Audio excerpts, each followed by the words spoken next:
اور وہ وقت بھی یاد کرنے کے لائق ہے جب ابراہیم نے اپنے باپ آزر سے کہا تھا، تم کیا بتوں کو معبود بناتے ہو؟ میں دیکھتا ہوں کہ تم اور تمہاری قوم کھلی گمراہی میں ہو۔ اور ہم اس طرح ابراہیم کو آسمانوں اور زمین کے عجائبات دکھانے لگے تاکہ وہ خوب یقین کرنے والوں میں ہو جائیں۔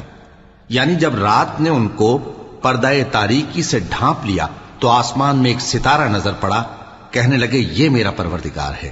جب وہ غائب ہو گیا تو کہنے لگے کہ مجھے غائب ہو جانے والے تو پسند نہیں۔ پھر جب چاند کو دیکھا کہ چمک رہا ہے تو کہنے لگے یہ میرا پروردگار ہے۔ لیکن جب وہ بھی چھپ گیا تو بول اٹھے کہ اگر میرا پروردگار مجھے سیدھا رستہ نہیں دکھائے گا تو میں ان لوگوں میں ہو جاؤں گا جو بھٹک رہے ہیں۔ پھر جب سورج کو دیکھا کہ جگمگا رہا ہے تو کہنے لگے میرا پروردگار یہ ہے، یہ سب سے بڑا ہے۔ مگر جب وہ بھی غروب ہو گیا تو کہنے لگے لوگوں، جن